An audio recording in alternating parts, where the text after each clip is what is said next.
Welcome in. Today's guest is Jim Beard, and he is another jack of all trades. He is an adventure fiction and pulp culture nonfiction writer, and he's an editor and a publisher for Flinch Books, and he just kind of does it all. Mm. So, so Jim, we're gonna Except porn. accept porn. We don't we Yeah, don't do porn. pretty much everything. Yeah, I mean that's kind of like where I draw the line over. I mean, there's a lot that could go into that borderlines on porn that isn't porn though. So, you Oh know, boy. I'm just saying. Uh-huh. But Uh-huh. I understand completely. Yes. Well, no, see, people like me don't have to because we have writers like you to take up the right? that is right. And you got to have that good balance of stuff, that you got to have the action, you got to have the suspense, and you got to have the romance. Sometimes it doesn't Absolutely. happen in all one book, but that's why people need to explore and read in all genres so that you just have Perfectly balance. said. Perfectly said. So let's talk about your books a little bit. Okay. And so first I want to talk about that spark and that inspiration for what drove you to initially want to start writing.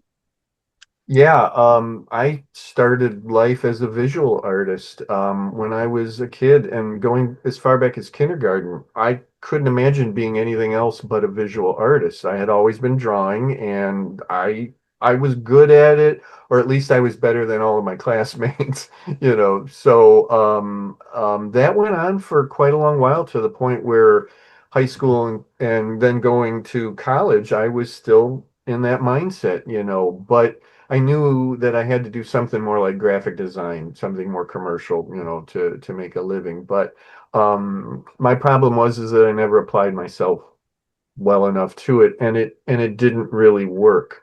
I had always been interested in creative writing, and that, you know, goes back to grade school also. And at one point, I I think it was that I saw online a favorite writer of mine, Ron Fortier, who wrote a Green Hornet comic book series from Now Comics in the 90s. And I loved the character. I loved what he was doing. I saw that he was on Facebook. And then I saw that he had become a publisher of pulp books. Okay. And I had always loved pulp characters and that, you know, that expression of writing and all of that. Contacted him, said, you know, are there opportunities for somebody like me to write for you? He gave me a little test. I had to take this pulp test Okay. to prove that and he, you know, he had a very specific idea. Like he said, you know, some people can write pulp and some can't. I have, you know, big time professional writer friends and I've tested them and they can't do it. You know, so I'm like, you know, I kind of inherited my love of pulp from my dad, who grew up in that era and loved like The Shadow, you know, and Green Hornet and all of that stuff, classic radio dramas and the pulp magazines. And I said, okay, I'll take the test. I wrote like a two-page excerpt from a Doc Savage novel that never existed, and Ron came back right away and said, oh yeah, yeah, you can write pulp. So, you know, at that point, the die was cast. I knew I could not write the great American novel, and I no had no idea, you know, I had no interest in writing the great American novel, and but I learned quickly that I could write pulp, and I was kind of good at it. So, I mean, here I am. My goodness, that's been wow, at least 15 years, 16, 17 years now since I was first published with Ron's Airship 27 and have never looked back. You know, I mean, you know, I have a passion for that form of writing and books and storytelling. And love like adapting it to everything and anything. You know, my little like unofficial tagline is I love doing new things in old ways. Yeah. And and and I, you know, I that's kind of what made me, you know, the writer and editor and now publisher that I am today. How would you define and describe pulp fiction? For somebody who may not know what that is exactly.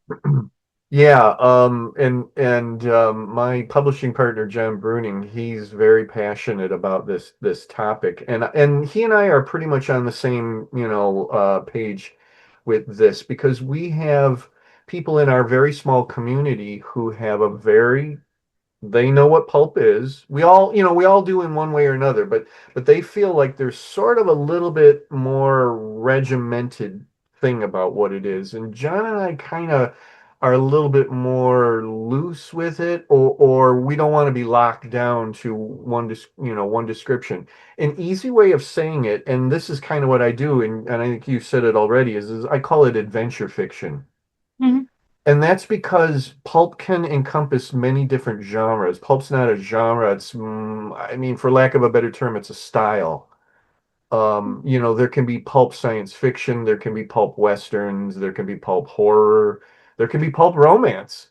There were so many romance magazines in the 30s, 40s, and into the 50s, and Silhouette and Harlequin took over.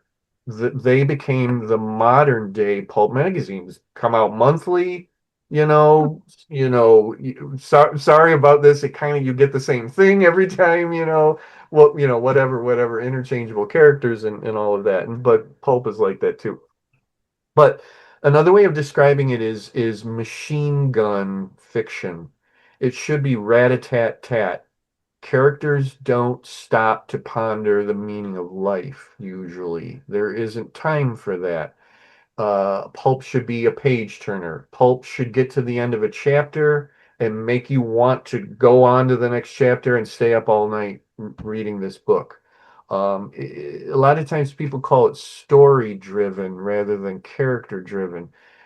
And that's not to say that the characters are not interesting. It's just that the story should always be king or queen.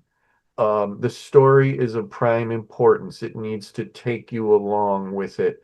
In the old days, the pulp characters didn't change. The character didn't change because a publisher didn't know from month to month, are my readers going to they're going to pick up an issue here, and then 4 months later, 5 months, 6 months later, they're picking up another issue. That character needs to be the one that they recognize from before. We can't change the characters. That didn't really happen. So today we're a little bit more into our characters and we are kind of growing them more because I think today's readers kind of want that. What we're also doing is we're dispensing with all of the unfortunate things of the 30s, 40s, and 50s. We don't have all the racism and sexism and a few other isms. We've kind of, corrected that. And in fact, that has really driven what we're doing today, because we're kind of unfettered, with what we can do today, which they had rules against in the old days. Right. Uh, so when you kind of sit down and decide, I'm going to write something, did your characters introduce themselves to you? How did they, say, you need to write me and you need to write me in this way? Like for me, I dreamed up all of my characters. I dreamed up my whole concept for my book, and it was the same way for my second one. I know that sounds bizarre, but other people say, they're just kind of sitting there one day and voices start talking in their head. How did that happen for you? Mariah, I've been very lucky in the sense of I've never been at a loss for having a character come to me, and especially a story. And I'm going to say that in general, stories probably have come to me first overall before characters. And then a character will occur to me that I think will be very interesting against that story or in that story, however you want to look at it. Mhm.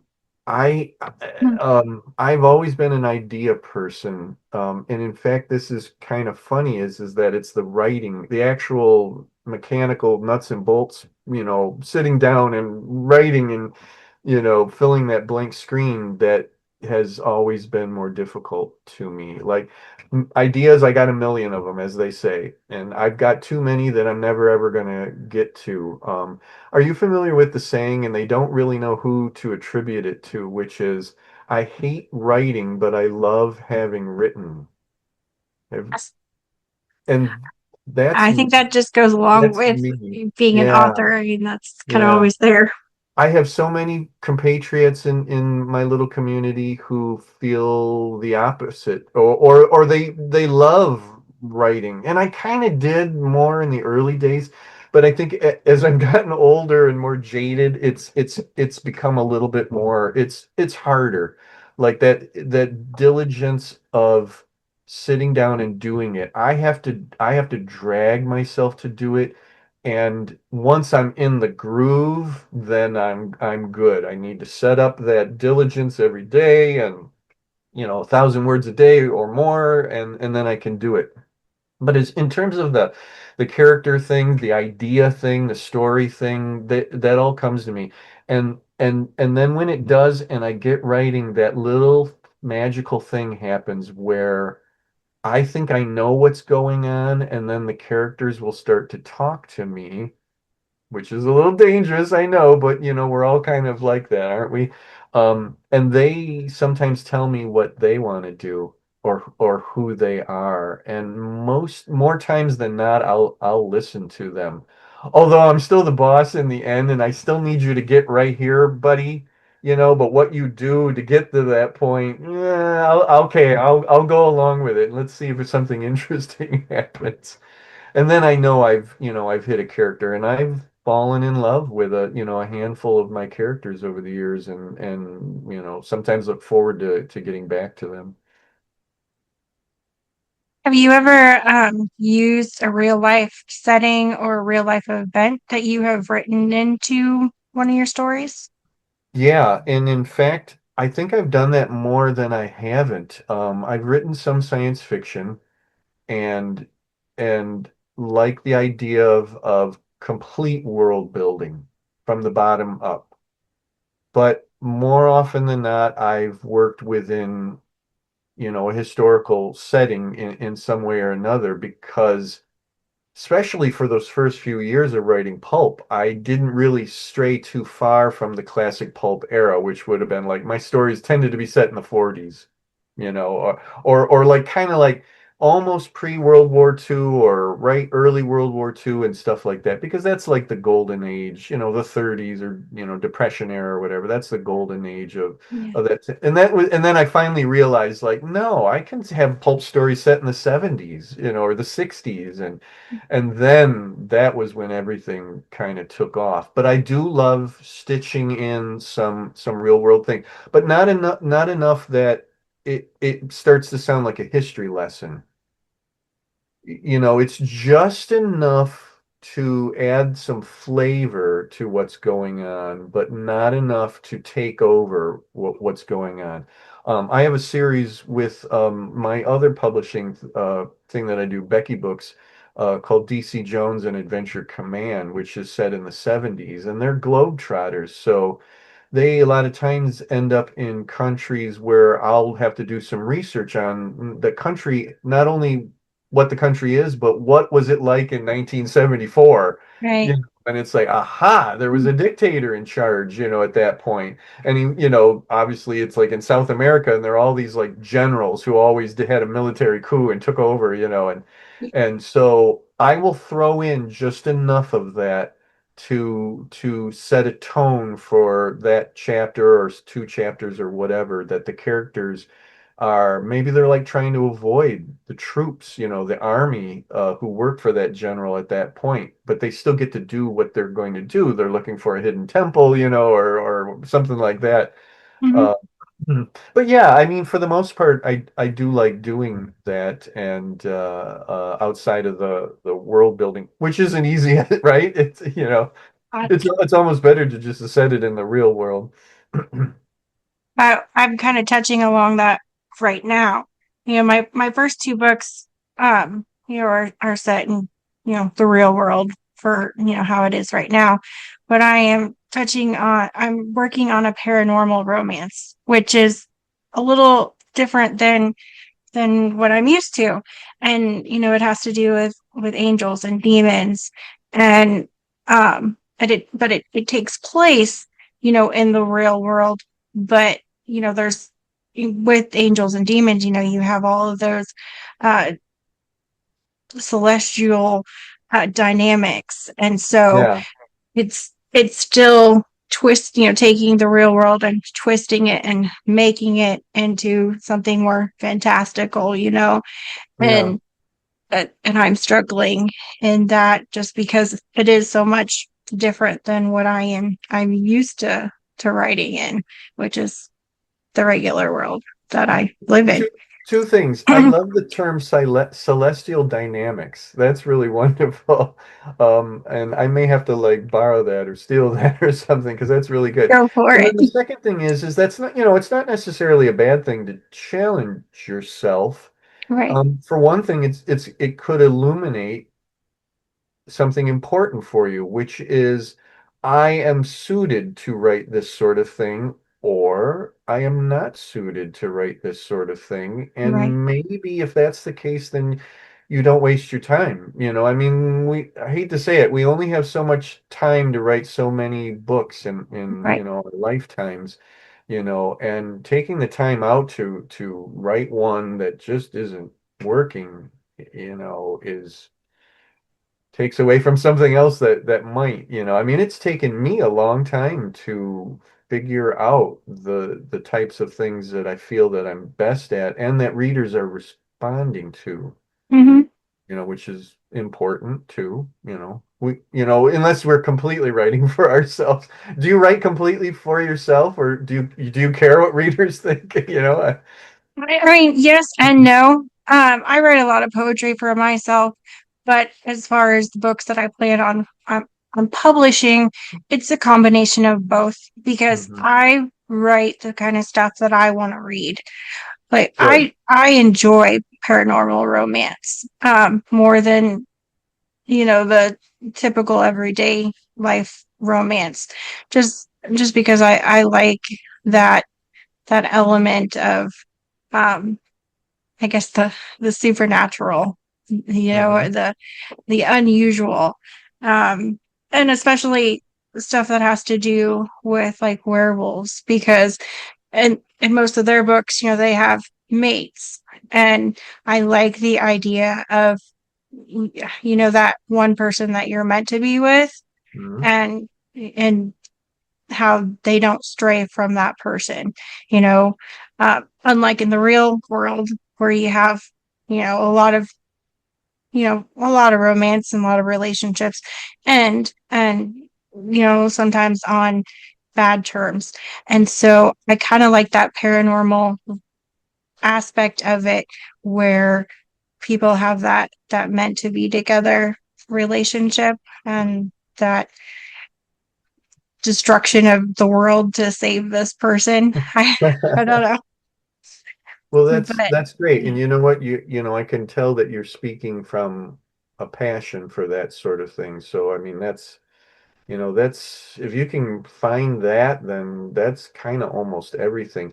And then the other term that kept coming up listening to you talk about is escapism. You're mhm, providing escapism, for your readers, and that's what I hope to do too. And that's why I've never been interested in the great American novel. I don't want to write something that you can find every day, everywhere. There's plenty of people right. doing that.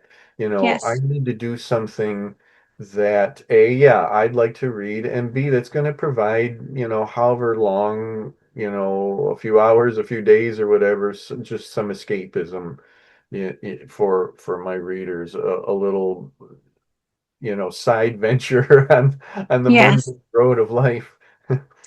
And that's how I feel about it. Um, because I live in the real world, and sometimes the real world just sucks, Yep. right? Yep. So having that Hmm. escapism, having that world to go to that is not a reflection of the everyday mundane is is nice to just kind of get away to for a little bit. Absolutely. Yeah. And if you have a review that says that, then you go, boom, Yes. I got one. You They did understood it. They the did it. mission. Yeah. Yeah. I get something like that every once in a while where I go, they got it. They got exactly what I was trying to do. Finally. Yes. It's kind of nice when you have that, when you get those readers who understand Hmm. exactly what you're going for, and that they appreciate that, because they needed that on some level. They needed that escapism too. And books are a healthy escape. Sure. And so yeah, it's kind of rewarding when you find somebody who's just fell in love with your book, and they just get it. And then they want the next one. Yes. Yes, and that's even better, because Yes. except when they're harassing you all the time, like, when's the Yeah. next book going Yeah. to come out? Yeah. Because John gets that when we set up at our big pulp show called Pulp Fest, and which is actually coming up in a month. Invariably he has how many people walk up to the Flinch table and ask him for when's the next Midnight Guardian book coming out? And here's me sitting, next to him going, they're not yeah. asking me about always freaking Midnight Guardian books. Him and I actually talked about that. And so yeah, he's kind of a drawn out process right Uh-huh. now. But Yes, yeah, yeah, I think but that's he'll get okay. there. He does a lot of world building with his, Yeah. which is really part and parcel of what he does. It's set in the 30s, but he has a fictional city that's kind of a conglomeration of a couple different real cities, going back to like what you were saying about, real world and stuff like that. But I always tell him that his city, Union City, has become like one of the characters of his books, because you can tell that he has it all thought out, and all the streets and where all the businesses and restaurants are, and that's what I really love, because there's another bit of escapism. I like getting caught up, and Yes. lost in Union City when I have to edit his books. And that's always fun, because you finish up a book, and then you're like, what am I supposed to do with my life now? Because Well, I have, you go hunting for other books like that. You start asking people or doing Google searches yeah. or whatever. I'm doing that right now with the things that I read. I'm in this little fad thing that of underwater science fiction, Okay. and I'm doing searches for, and I had to kind of temper that by, and now I read one of those every other books so I don't get sick of it, but I'm having a good time with it. Well, that's good at least. And is there a lot? I mean, are you finding a lot of There's a books to? lot. Yeah, yeah. I mean, because now I've extended it to juvenile science fiction novels from like the 60s or the early Okay. 70s. I've gone down this road of one of the things that really inspired me as a kid, which was Scholastic books. When I was in grade school in the early 70s, that was a big deal when they had the little newsprint catalogs that they handed Hmm. out, and then you ordered the books, and then you'd have to wait, I don't know if it was like a month or whatever, and then that Hmm. box would appear on your teacher's desk, and she would wait till the end of the day and open it up and start calling names out, and you went up there and you got, your books. But I'm doing stuff that I'm doing now is like even inspired by some of the things that I read now, but I'm finding all these books that I never knew about then, and they were all from, the 60s or 70s. And there's a very well-known popular science fiction author back in the day, Gordon R. Dickson, who actually wrote a trilogy of juvenile science fiction novels for Scholastic. And I've read two of them so far, and it's like, where were these? Yeah. If I had more of that when I was a kid, I probably would have written underwater science fiction now as an adult. But Hey, you put a still pin in that can. because I'm thinking about it. Boop. Hey, you still can. You still I got know. plenty of Yeah, time. no, it's probably coming sooner than later. So ask me again in another year. Okay, I will. I'm gonna make a Okay. note of that, and I Or will that'll do be the that. next anthology from Flinch Books or Becky Books for that matter. So going back to the current books that you have written, um, was there ever a scene that you found more difficult to write, to get correct? Something that just didn't feel, you know, you just had trouble getting it down and you struggled. Yeah, there's I have a horror novel that is written and will be published by October this year that I did not previously write a lot of horror, but I find myself kind of writing a little bit more these days. Um, it's probably the strangest or weirdest or maybe even darkest thing that I've ever written. And there's a few times where stuff happens that was difficult for me to find it within myself to write. I'm more of an old school horror fan. I was never into like Freddy Krueger on up, Friday the 13th movies, hack and slash, and Yes. that sort of thing, or especially today with what they're calling body horror. And I just saw the trailer for Clayface today, and I saw people calling it body horror. But I had to have a character who is basically a young teenager be confronted and then find himself in the middle of, and then find himself acting in the middle of a situation that horrifies him, not only because he's witnessing it, but because he becomes part of it. And, finally getting it up and out and going like, and you wonder, like, where does that come from? Like, Mhm. because I mean, I'm not like that. I think there's a fallacy, going around that every writer and everything that they write, they believe in, which is impossible. You have all these characters in one story and they all believe different things. Well, I mean, we'd be schizophrenic if that was true. You're going to have, I mean, I have our evil characters, our villain characters. Well, I'd like to think I'm not evil, but I still have to write evil things. And that's what was going on in this. There's evil, evil things going on and nasty things that are not only supernatural, but also some of the evil and nasty things from the real world too, in the middle of this supernatural horror stuff. And it's like I don't know where that came from, but I said, this is what the story is, so I kind of have to go down this road.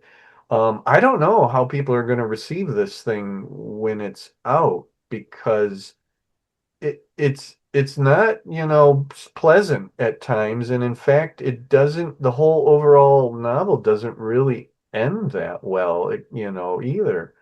So it's going to be really interesting to see what the reaction might be because I don't think people are going to really be expecting something like this for me. But it was a challenge, definitely.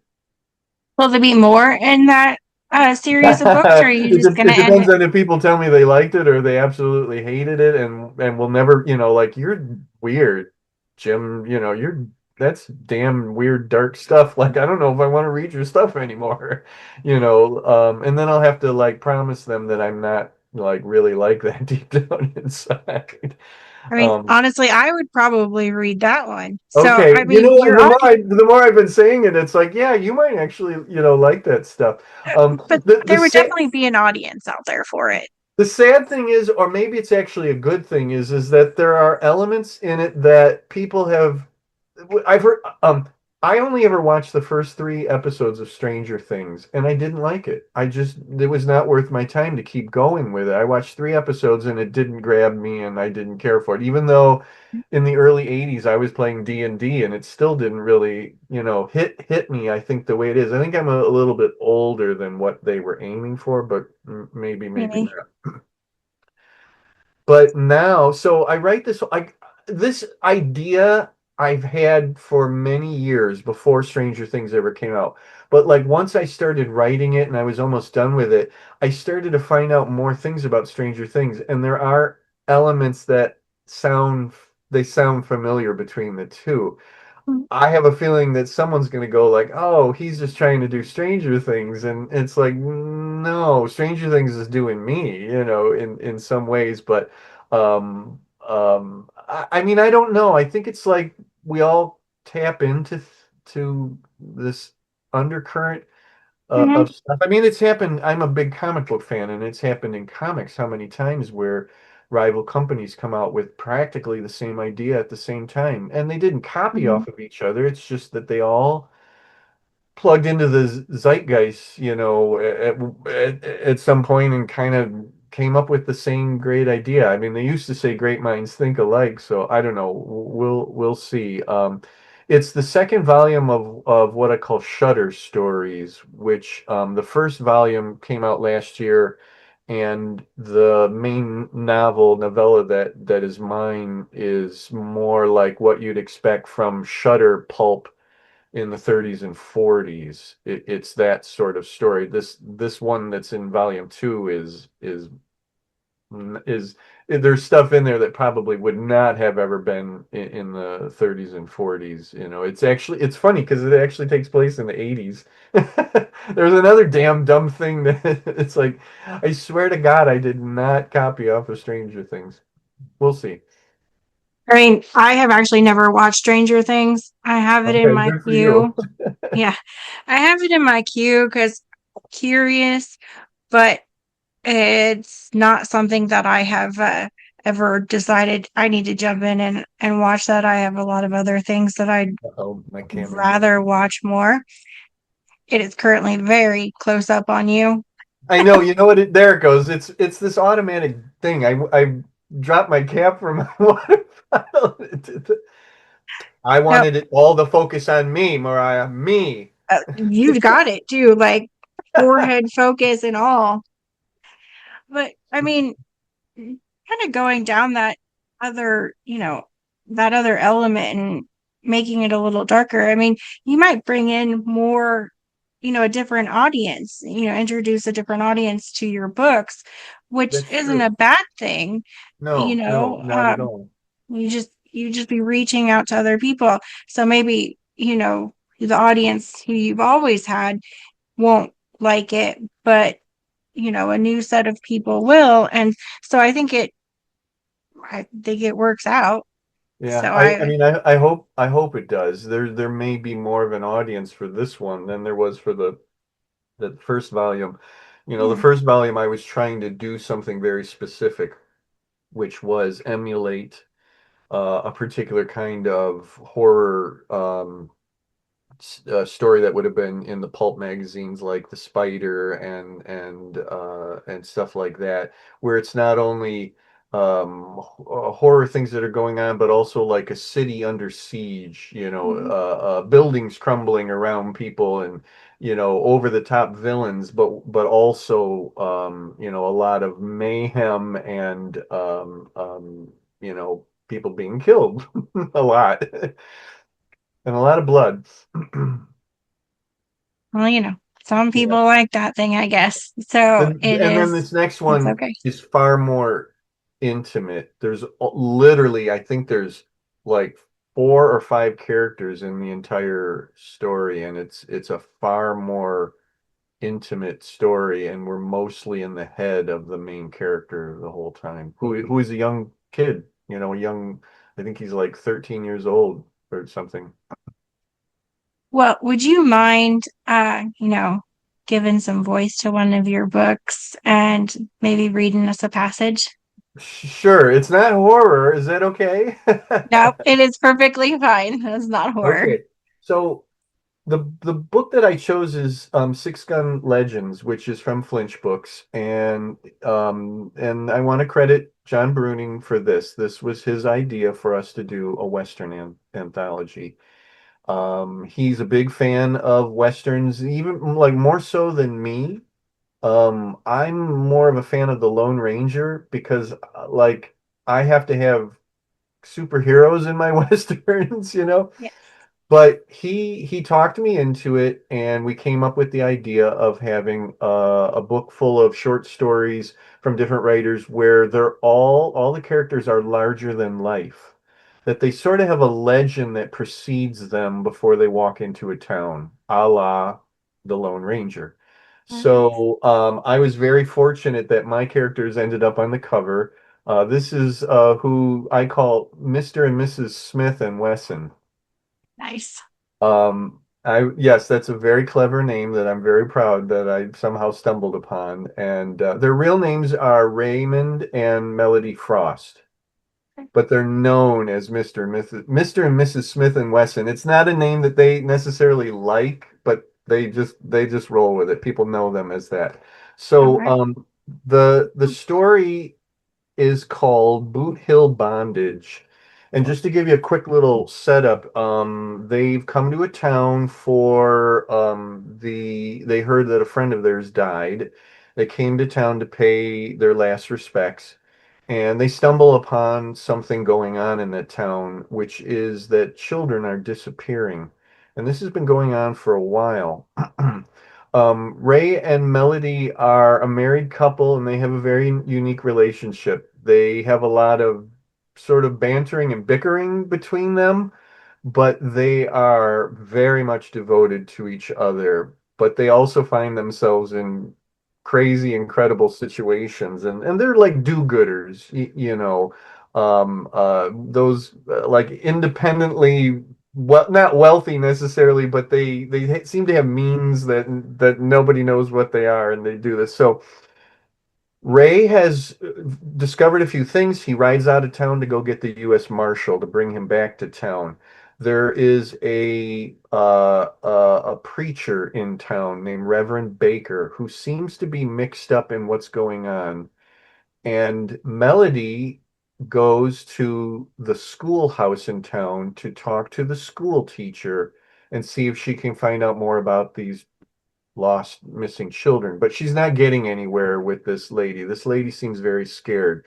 And then while she's in the schoolhouse talking to the teacher, something happens and it kind of escalates the situation a little bit. So a very loud voice sprang up from outside, calling out to Melody. Mrs. Frost, I know you're in there. I'd very much like to talk to you if I may. Miss Dolan drew up and wiped at her face. It was very clear she felt that perhaps a burden might be taken off her very soon. Melody marched over to the door and threw it open to step out onto the landing. Sure enough, there was Reverend Baker and a half dozen armed men standing at the bottom of the steps, looking up at her with expectant eyes. What do you want? Baker drew his big old chin in and let an ever so tiny smile sparkle on his face. It was about as false a smile as anyone could ever manage. To talk to you, Mrs. Frost, like I said, for a brief moment. Melody lowered herself to the first step down. It was clear the holy man and the others had no thought of budging one single bit to make way for her. Get the hell out of my way. I'd just as soon talk first, Baker told her. We know your husband left town earlier. Where'd he go? Melody glowered at him. To hell to see your kin. The Reverend closed one eye and opened it again. Now, that's not very kind, ma'am. I have done nothing at all to deserve such a venomous thought. Three missiles of spittle landed in lightning succession in front of the men, one in front of Baker and the other two flanking it by 2 feet or so. A stirring rippled through the assembled gunsoles. They looked at each other, at the Reverend, then back up to Mrs. Frost. That's a language that suits you better, preacher, Melody spat. Before Baker could respond, he seemed a bit put out. She descended to the last step right before the ground. There she stopped, keeping a little height for herself. I know you, preacher, she said, her face composed, almost ladylike. I know you're kind. Hallelujah, do I know you're kind. She leaned over a bit, one hand sweeping her half skirt away from the Smith and Wesson holstered at her thigh. See, a man just like you came to the tiny little place I come from back east. I was just a very young thing then, trusting and not very smart. You know the sort, I'm sure. The Reverend looked as if he'd eaten a toad. She set her eyes right on his and held them there, like a snake can do. Well, I won't bore you with all the details of that visit, but I can tell you it changed my life. Some might say for the better, but I'd have to disagree with them. If anything, it taught me about men like you, the kind of reptile that a horse would grind under its hoof, and rightly so. Melody held her tongue then, still fixing Baker with her steady stare. Remounting the step behind her, she drew fast and put a bullet into each blob of spittle on the ground in front of the men. There, she said sweetly, like a pie set out on the windowsill. It was a mistake to be so rude so early in the conversation, but I always bury my mistakes. Baker and his men moved out of her way the moment she came down the steps and placed her boots on the dry soil of King's Court. When she had passed through them, she kept on walking, not looking back. So do I, Mrs. Frost, said the Reverend. So do I. And believe me, what comes next is not pretty. Mm. And when Ray gets back into town, he finds his wife in a situation that he might never have expected to. Well, I now told you I'm it was a intrigued. romance, didn't I? There is a romance in the story, and the romance is between and Ray and Melody, and I loved writing their relationship because in my mind, and I have had people tell me they could tell that the bantering and the bickering was on the surface, and it really sets their characters. And you can't imagine how they ever made a team, but they do, and they work, very well together. Melody's a little headstrong, and Ray's a little, I wouldn't say he's henpecked, but he does give way to Melody because she can become a force of nature, but it's really fun when they have a quiet moment and they slip into their little love talk that only seems like love talk to them. They have a very strange idea of what love talk is. Not all relationships are the same, and Hmm. there are relationships that I see that I'm like, how does that even work? Yeah, Because they're such polar opposites, or they're so much the same. You yeah. know, either or, kind of has brings in a weird dynamic, doesn't it? So, who's to say? But Sure, sure. quirky relationships like that, Sure. they work. And I had never here, Mariah, this is kind of like what you were saying. This is another challenge for me. I had never written an actual Western before, so that in itself was a challenge. But I wanted to write one that sounded like was an episode of a 60s black and white Western TV show like The Rifleman, or Wanted Dead or Alive or one of those. And I had a couple of reviews say that they could see that going on. But I had never really written a married couple, or necessarily a relationship like that before. So that was another challenge to see if I could get across that idea that I had, and then within a Western setting. So in that sense, I challenged myself. But John and I are just so proud of this book. He's got a great story in there where he has a character that's kind of like the Shadow in a way, but in a Western setting. And we have a couple of big time modern Western writers in there, and then there's a couple of guys like me who had not written Westerns before, and so it's a really nice combination for that anthology. Well, I mean, what I heard so far sounded pretty good. Thank So you. I appreciate that. I think you did pretty well. Thank you. When you were writing that scene, have those characters, have that scene kind of evolved for you, or has it kind of always sounded like that in your head? it came out how I wanted it to come out. I knew that I had succeeded when, and I will never forget this. So when John and I do a Flinch book and we do an anthology, and we don't always write a story in every single anthology that we do, and rarely are we both in the same one. Sometimes it's just me, sometimes it's just him. But we always hand the stories back and forth. We both go over with a fine-tooth comb every story in every anthology. So, but we get to the point where we have to go over each other's stories too. And like I consider it a success when in the middle of John's notes, he's using comments in Word or or whatever, where it's not like I don't think this wording sounds that great, like, but he's doing this for this story, and then he gets to that scene, and all it said was his comment was something like wow, or like it wasn't like a change this, change that, or blah blah blah. It was literally like that's one hell of a scene. Like that really worked. So I considered like, okay, I impressed my publishing partner, and I felt really good about that because he didn't want any changes. Since you brought up publishing, let's kind of talk about that a little bit. Okay. Um, Kind of your journey towards Mm, Flinch books. mm. So, um, that's that's kind of always been your company, and then sorry, there's a fly trying to get his 15 minutes of fame. Um, Tell him to get in line. Jeez. I know he keeps reappearing. He's been on a Yeah. couple of my podcast episodes, and every time I bring a fly swatter down here, he goes away. But when I don't, he reappears, and sometimes he'll walk across my camera, and I yeah, he hear just his stories are really derivative yeah and kind of yeah. lackluster, he keeps trying to have the meaning of life in there, and yeah.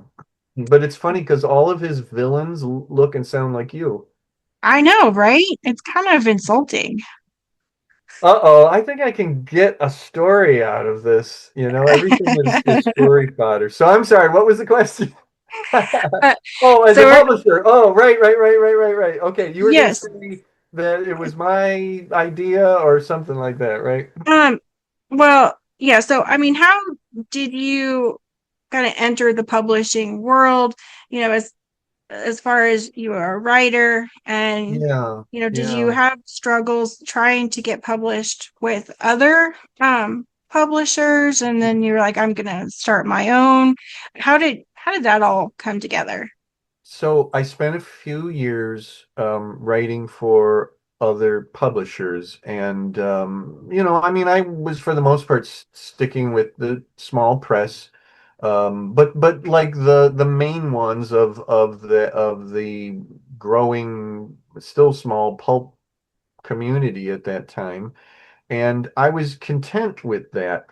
But once I started coming up with ideas for full books for myself, and and I should say at this point that I still have the utmost respect and admiration for those publishers that I worked with and that they gave me my start, as it were.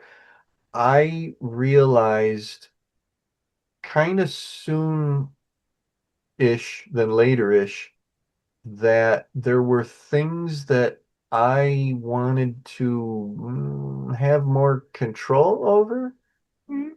than I was able to writing for other publishers. So it finally got to a point that 11 years ago, I said, you know what? I'm just going to try to do this on my own. Not completely like, I'll still keep writing for other people, but what if I publish something on my own? And I was my own boss and I could do, everything the way I wanted to do it.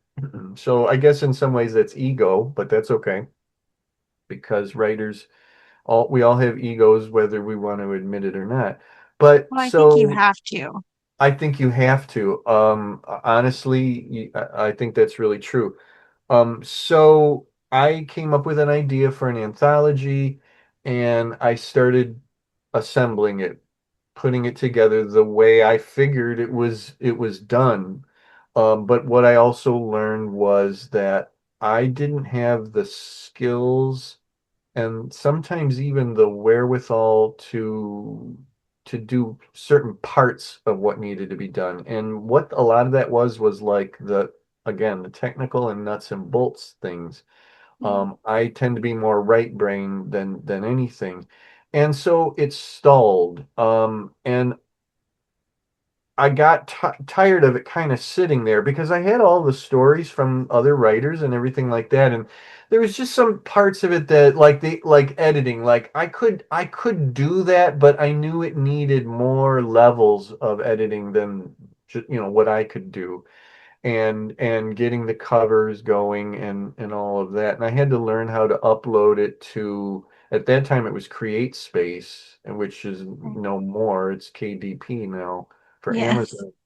Amazon. Um, I said, I am never going to get this done unless I find a partner. Flinch Books, and I have that name, Flinch Books, needs to have two guys doing this, and I need to have somebody who's more grounded than I am, That who can would kind of, definitely be John. yeah, he can keep, whoever this is going to be is going to keep me in line, and they're going to be more pragmatic and very good at the editing part of it, and kind of keep me on the straight and narrow, and kind of rein in my procrastination and things like that. So I said, who? And I knew people at that point, but I didn't know tons of them. But I'd been going to Pulp Fest, which is in our area of the country is the big pulp show. It used to be in Columbus, Ohio. It's now outside of Pittsburgh. But the last show that I had gone to, I think it was one or two before, I met John Bruning. And I said, you know what? And he's in Cleveland. I'm in Northwest Ohio in Toledo. And I said, you know what? He kind of like fits what I had in mind, but boy, I wonder how he'll take it. He doesn't know me that well, but we got along, well enough at the show and everything. So I contacted him and laid it kind of out, and then I kind of made the pot a little sweeter by saying, and this can also be a home for anything of your own that you want to do. I thought that maybe that was going to be the clincher there, but to my surprise and I was pleased that he said, "Yeah, I'd be interested in doing this." So that was 11 years ago this year. Last year we celebrated 10 years of self-publishing as Flinch Books. We have 15, 16 books by now. But our focus has always been quality, not quantity.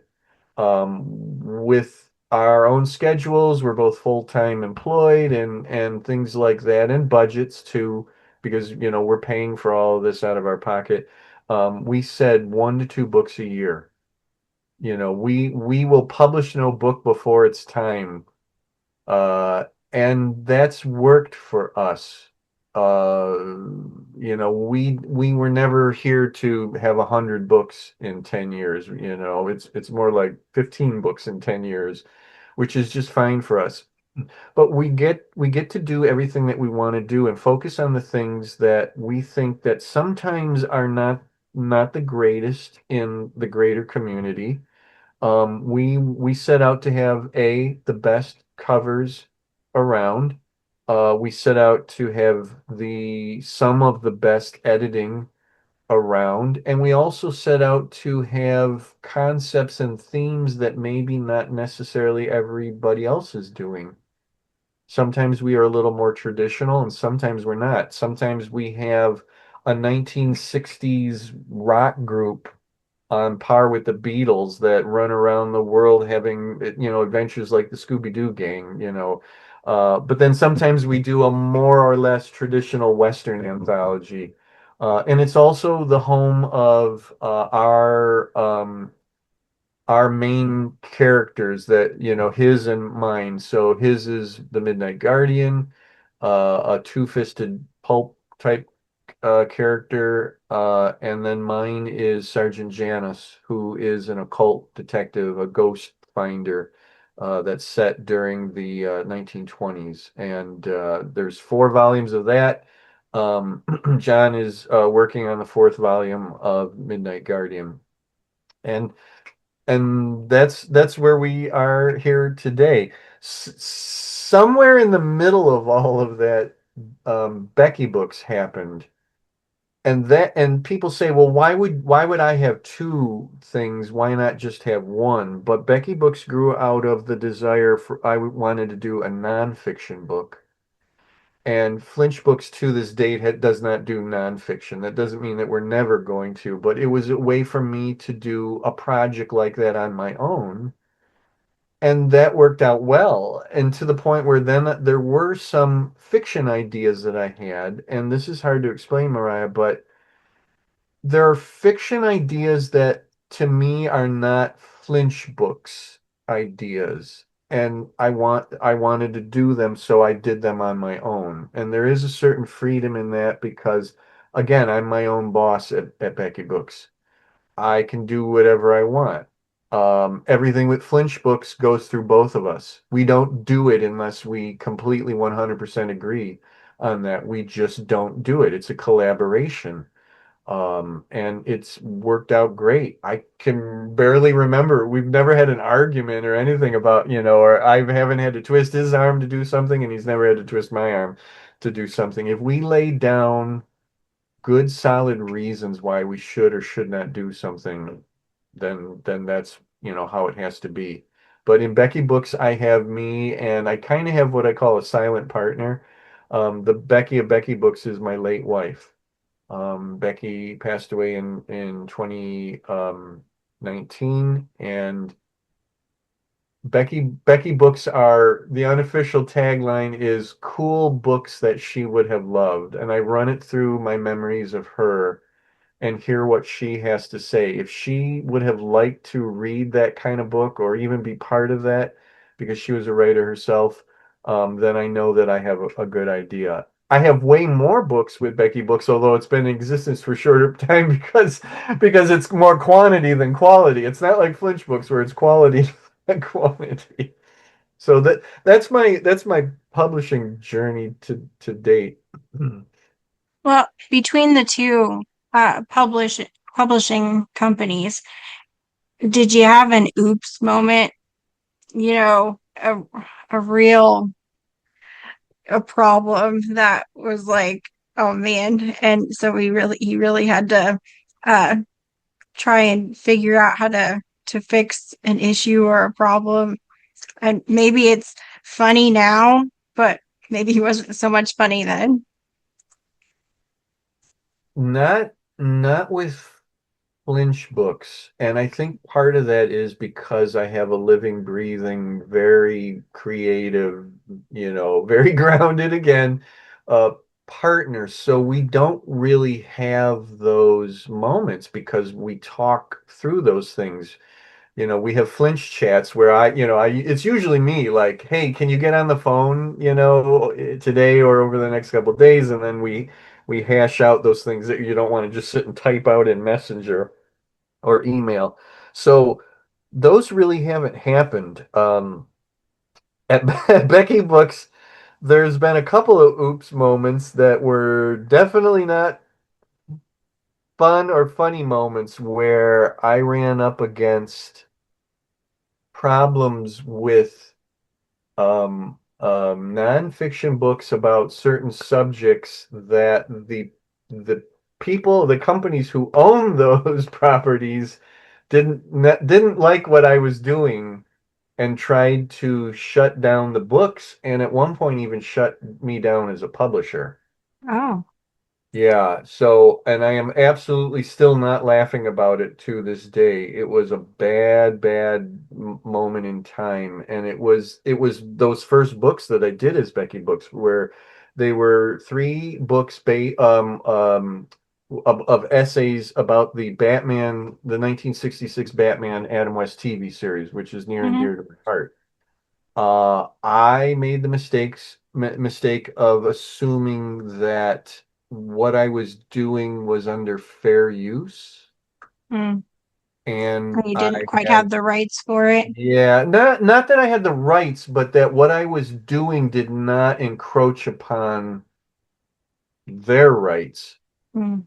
And the big mistake was putting a photo of Adam West's Batman on the cover of the books. And the first two were actually, the first one had been published for a year, and then I published the second one, and it was published for 1 week when I got the email from Amazon that said Warner Brothers issued a complaint about the use of the photo on the cover.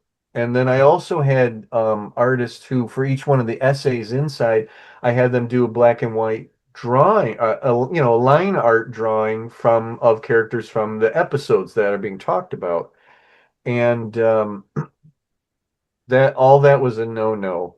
And Amazon wouldn't budge. So not only like they took the books down, and I said, okay, it's been a lot of work, but the very next thing I knew, suddenly they said, "Oh, and now your entire KDP account is gone forever." And it was like, "What?" And I tried to fight it and complain, and it ended up that I had to go to the head of legal at DC Comics, and he was very nice that he took a phone call from me, and we had a very nice chat. He's a great guy. But he said, I said, honestly, I did not try to, just muscle my way through this and, hell with it. I can do whatever I want. I said, I literally thought it was under fair use. And he said, tell you something, Jim. He said, fair use is a very nebulous thing, and he said that the biggest problem is that the estate of Adam West owns his likeness. DC owns Batman. And it was the two things together. He said, we don't want to hit a day where Adam's estate comes to us and says, why are you allowing this guy to use a photo of Adam, on the cover of this book? And I said, aha. And he said, and the drawings inside are all based off of photographs. He said, legally, and the photographer who took the photos that those drawings are based on could come to you and say, I want money or I'm shutting you down, and I'm like, geez. So I said, what if I gut all of that and I get a more generic cover and I show the cover to you guys? Will you give me a clean bill of health and then tell Amazon? And he said, yes. Um, and it still took a little while. And I I had to play. I hate this, but I had to play the Becky card. So what that means is that, but it was all true. I finally had to send an email to Amazon that said, these books are very special to me because I just started this little company called Becky Books. It's in honor of my wife. She literally just passed away the year before. And I said, these were instrumental in getting me through my grief, that it was like it was a way for me to get out of bed in the morning and open the windows and latch onto something to hold on to in a project or whatever. And I don't know if that was what the key or whatever, but the next thing I knew, I had an email back from Amazon. It was a different person than who was more or less apologized to me, and they said we're going to get, and I sent them the letter from DC that says we're approving these new covers. Please let Jim publish these again, and then finally within a few days they all got cleared up and the books got published with covers that everybody said that they liked more than the covers I had, but and they've been some of my best-selling books all along. Flash forward to a few years later, and I tried to do a book about Star Trek, and again thought that the way I had it, it had no likenesses, anything at all. It wasn't even published. We were showing it as a coming soon kind of a thing. Paramount saw it, and I got a cease and desist letter, and I'm like, crap! Like, how many times is this going to happen? So those are my oops moments. I'm sorry, it was a little long-winded, but those were bad, dark, dark times. But supposedly Amazon watches me more carefully than any other self-publisher. But the funny thing is there's a lot of publishers out there who have nonfiction books with full photos, on the cover. And until they get a specific complaint, Amazon allows it. They're Mm. flying under the radar somehow, even though I did the same thing and got my hands very slapped because of it. Yeah. I have a feeling that somebody turned me in. Somebody, i.e., not connected with anything, made a complaint and Amazon looked into it and Warner Brothers said, yeah, we don't want him doing that. And I actually did see those covers when I was looking into, what you wrote and everything. And on Amazon, and you click on the author's name and it shows you all their books and titles Well, are. And I did see those and I was like, huh. I was like, I wonder how he went about that, just because, certain companies have the rights and the coin to this and, they yeah, don't want you doing yeah, like fan fiction or, other things that are sure, kind of sure. linked to their stuff. And so I was thinking, I wonder how, Well, the funny thing because, is that I have done licensed characters officially and still do, but that's because I worked with a publisher who has the official license and the rights to make new fiction using licensed characters.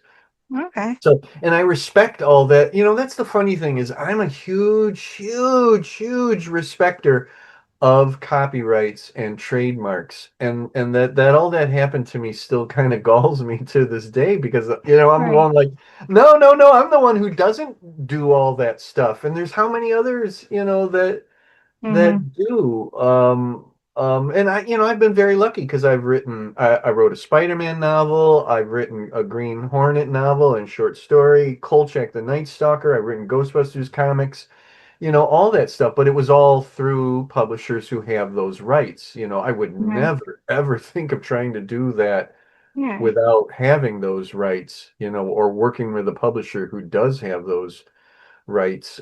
So yeah, it's just it's there's a lot of potholes on the on the self-publishing highway that you have to avoid Yes. and watch what you're doing at all times. And believe me, I really watch what I'm doing now.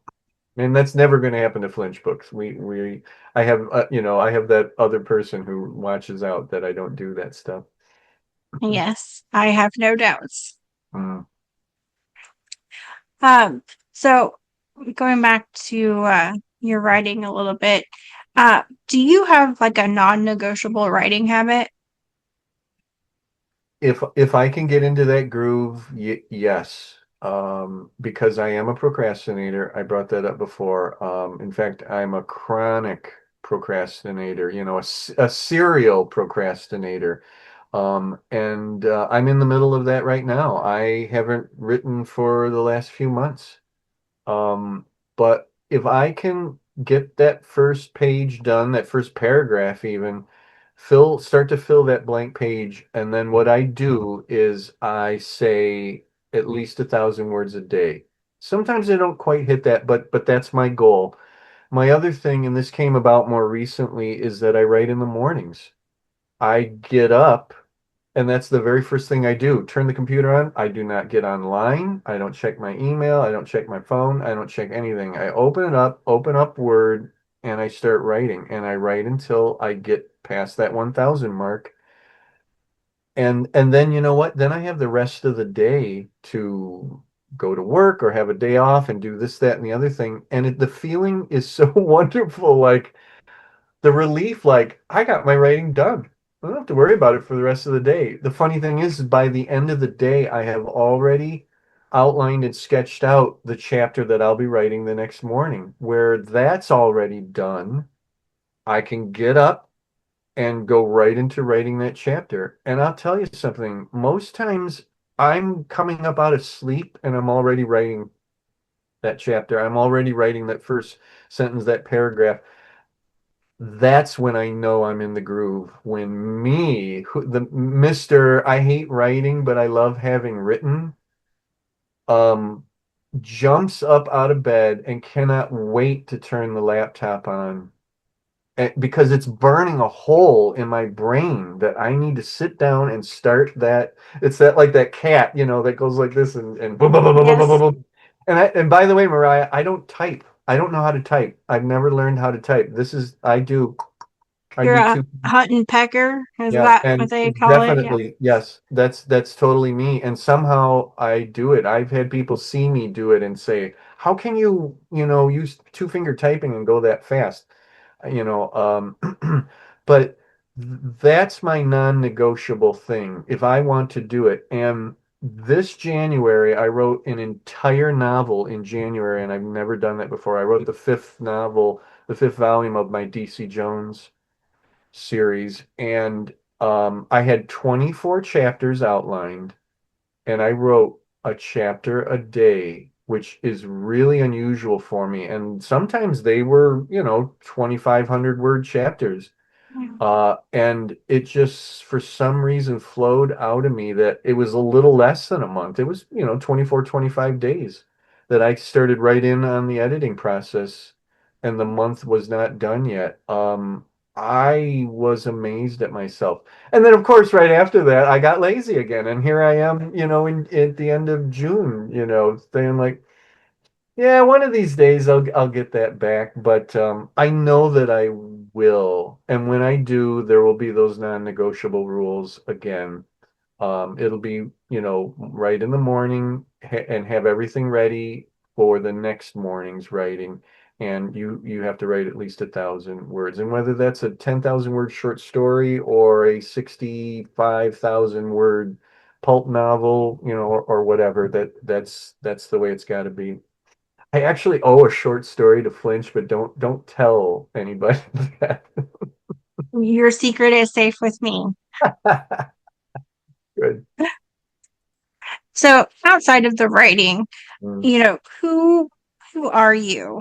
You know, you know, people like to see the human side of authors, know what they do for fun and the non-literary pivot side. So I am all too human, expressly so. I love to read, and I have always loved to read, and I think it's important to always be a reader.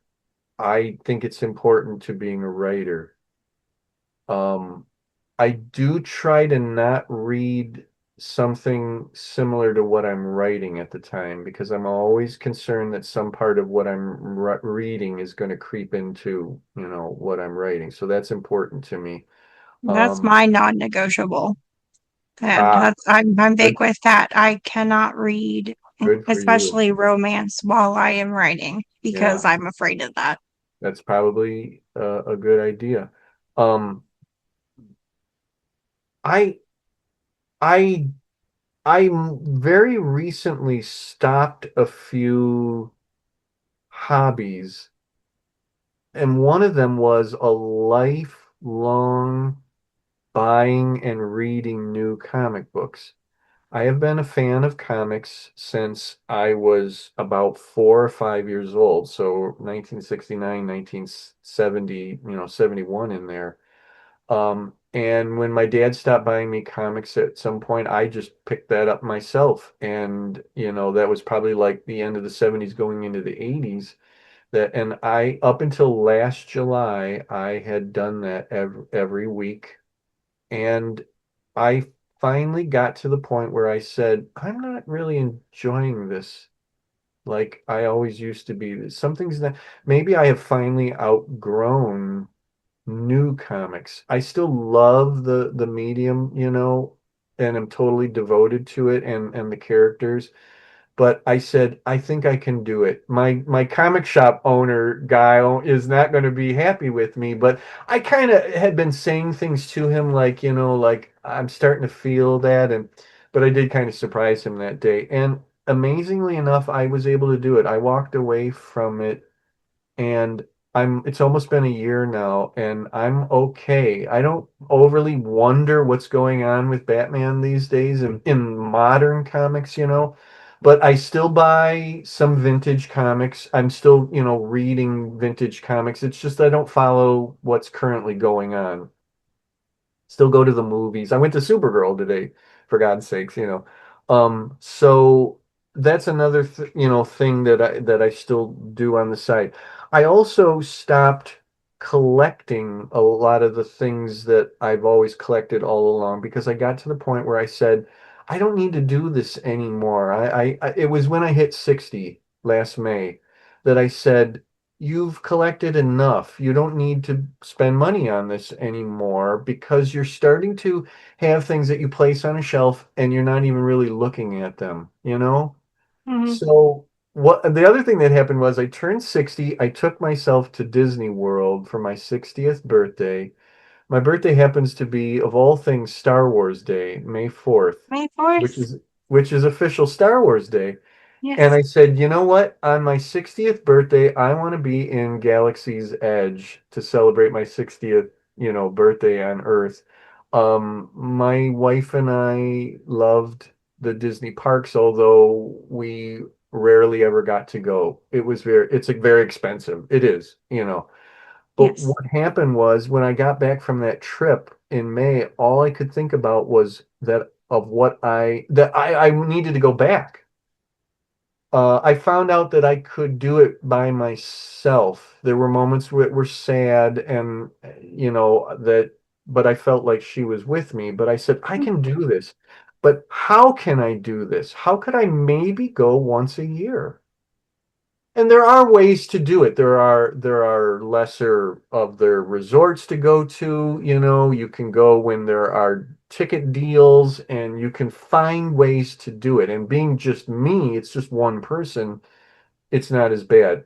And I said, okay, you can do it by stop buying comics every week. You can stop collecting things. You can also go through everything that you own and separate out the things that you know that you don't need anymore. And you can just start, selling that, going on eBay or Facebook Marketplace or whatever. And I got to tell you, it was game changing. It was and my life, was suddenly very, very different.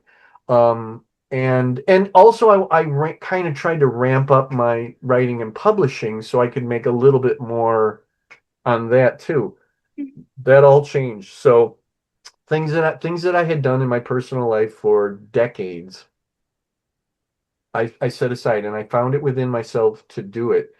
And that has worked. I went back in March of this year. I'm actually in October going to Disneyland for the first time in 33 years in In October. San Diego?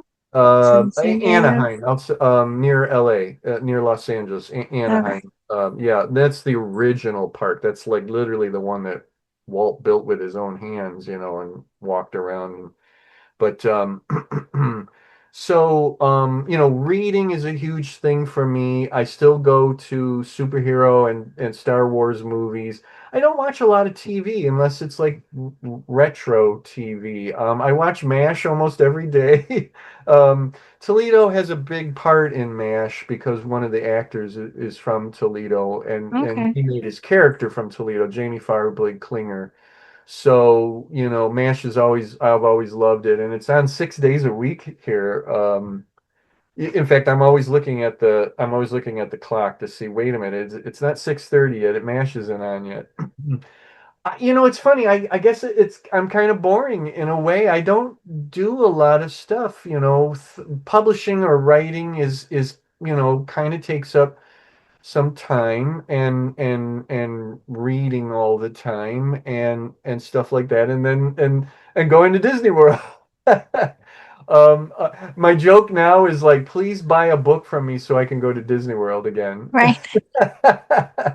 Um, um, we bought a house when we were in our 50s, which maybe was kind of a dumb thing to do. And we were here for about a year and a half before Becky passed away, but she did get to enjoy it for that time. It was the first house that we ever owned. So the house also takes up, to me, the house is her and she is the house. It's like Arthur is England and England is Arthur.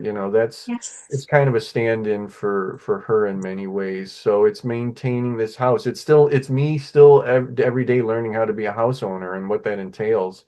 And it's an incredible, incredible responsibility, and I feel the weight of it every day. And then I also work. I have a day job, and there's that too. Although I hate my day job, but I just hit 21 years doing it. But there's no retiring,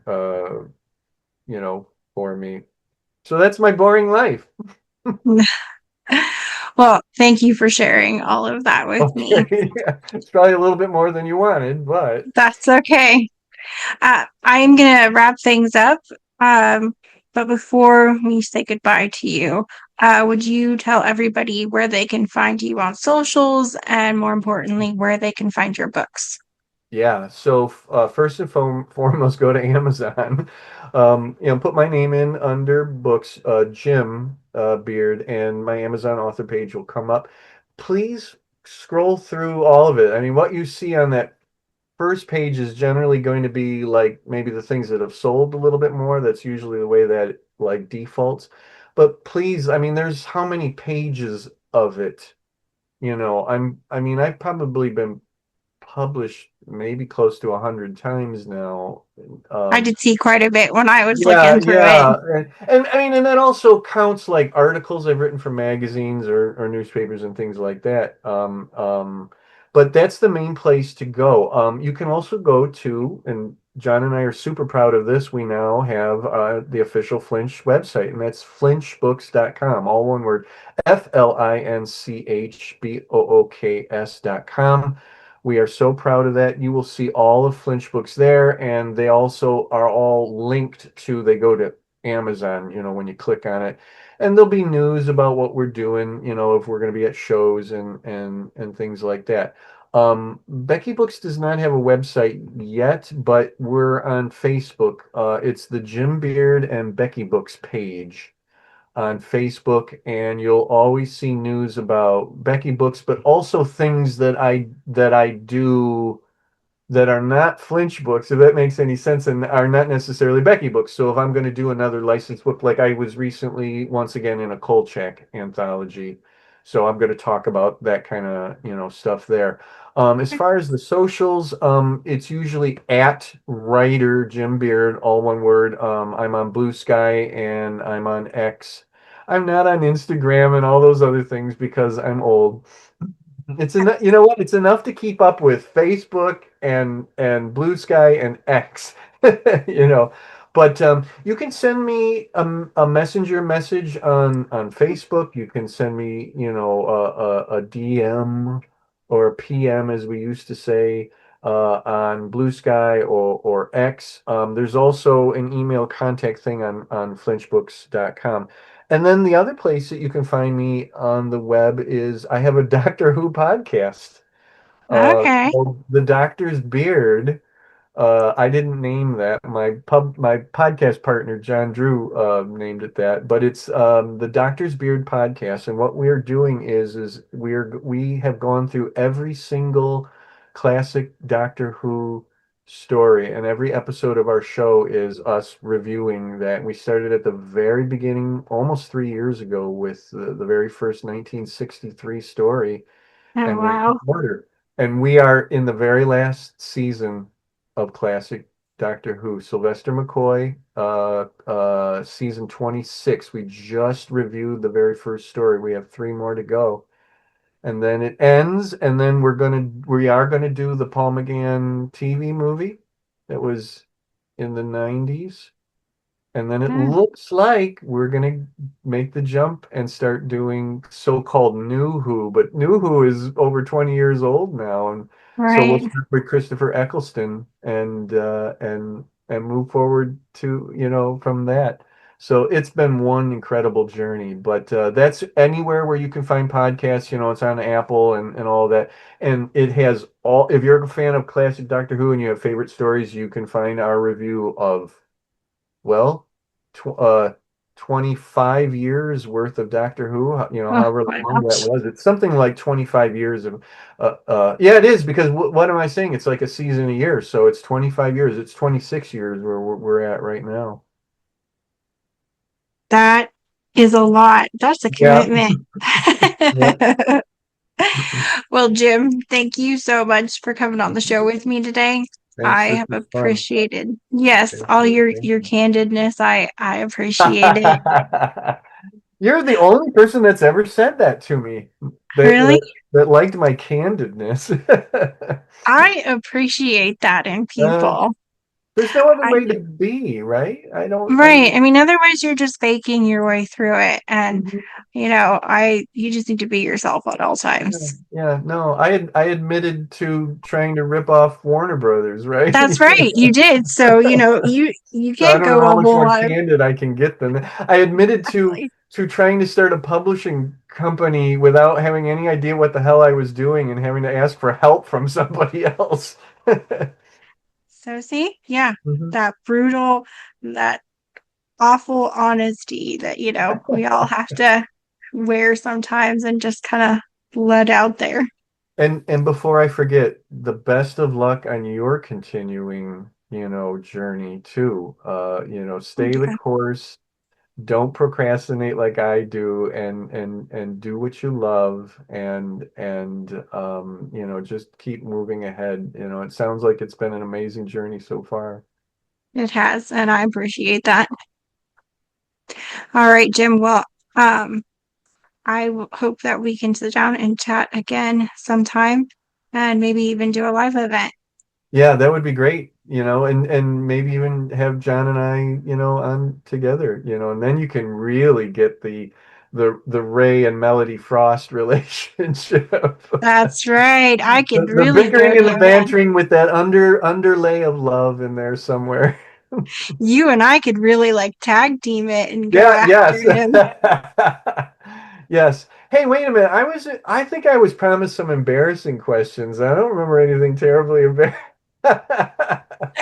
Like I said, John opened himself up to Yeah, those questions. yeah, he I don't does. have anything intentionally embarrassing on Okay, here, yeah. but John And just opened himself up and I had to go with it. and you figured that I would be too candid about stuff anyways, right?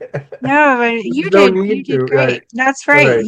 I All mean, you right. started off strong with the porn comment, so, Hey, I that's wasn't sure where to that's go another from part of there. being candid, right? I That's don't want right. anybody to think that I'm going to write porn at any time. And if I do, it's going to be under a pseudonym that I'm not going to reveal to anybody Well, anyways. if you ever decide to and you need some collaboration, I am Mhm. here for that. I will help walk Okay. you through it. Okay. All right. You can keep me honest on that. I once had an idea. There was this one point where I learned that there's such a thing as cryptid porn, as in like Bigfoot porn and stuff like that. And I love like Bigfoot's, Loch Ness monster, all that kind. And I'm like, the hell? And like, yeah, somebody was telling me it's really popular. And so I'm like, huh, I wonder if I could do that, but do that under a pseudonym, and then not tell everybody, but just like make a couple bucks off it. It hasn't happened yet. Everybody has their own kinks, and although Uh-huh. that certainly wouldn't be one of mine, and I would never claim to even understand that, I mean, to each their own. Well, you have werewolves. Come on. Well, and that's true. I mean, I guess that could be kind of a Bigfoot kind of Yeah, way, if depending on how you look at it. yeah, So, yeah. uh, I don't know how there'd be Loch Ness monster porn, but let's just not go there. that just starts going down the road of weird. Uh-huh. Yeah, it You just sounds very get, Japanese. yes, yes. All Well, right, thank thanks. you for having so Thank much you fun very with. much. We're out of here. All right, talk to you again. All right, bye-bye. Bye.